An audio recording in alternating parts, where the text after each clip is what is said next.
Hi everyone, this is me Pooja. Today I'm here to talk about the most popular case regarding intent to create a legal relationship. The case is about a diverse couple who intend to create a legal relationship with each other.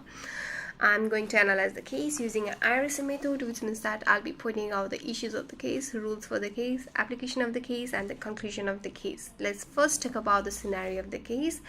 The case name is Mr. Merritt versus Mrs. Merritt. Mr. Merritt and Mrs. Merritt, they get married in the 1940, and after marrying they purchase a house in a mortgage loan. The house first was purchased in the name of Mr. Merritt, but after some time Mrs. Merritt also started contributing to the house loan. So later they made an agreement and transferred the house ownership from Mr. Merritt to Mrs. Merritt and Mr. Merritt as a joint house. Unfortunately, Mr. Merritt was attached with another woman, so he need to leave Mrs. Merritt. Mrs. Merritt was full of burden with a mortgage loan, so she requested her husband to make some arrangement for her future. As a solution, they made an agreement, a written agreement, that Mr. Merritt will be paying £40 every month, and he will transfer the ownership when she repaid all the mortgage loan. And after that agreement, Mrs. Merritt started paying every month a mortgage loan. After completing the repayment of the mortgage loan, she asked her husband to transfer the ownership of a house to her, but he refused to do that. The main issue of the case is that Mr. Merritt, he refused to do the he refused to transfer the ownership of the house, and Mrs. Mary, she claimed for that the house belongs to her.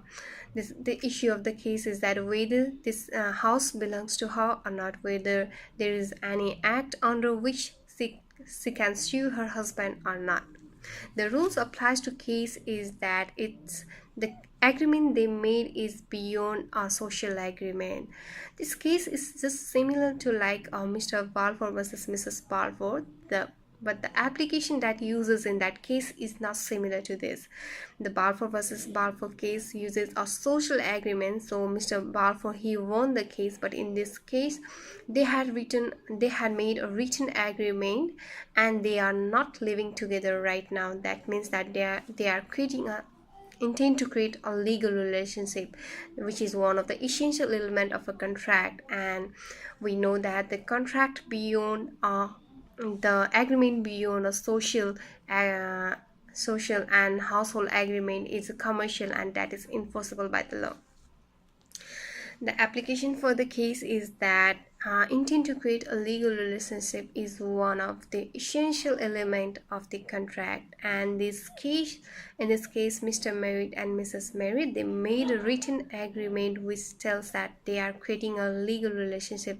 As they are not living together, they made an agreement, which means that they are creating a relationship and a commercial agreement, which is very enforceable by the law.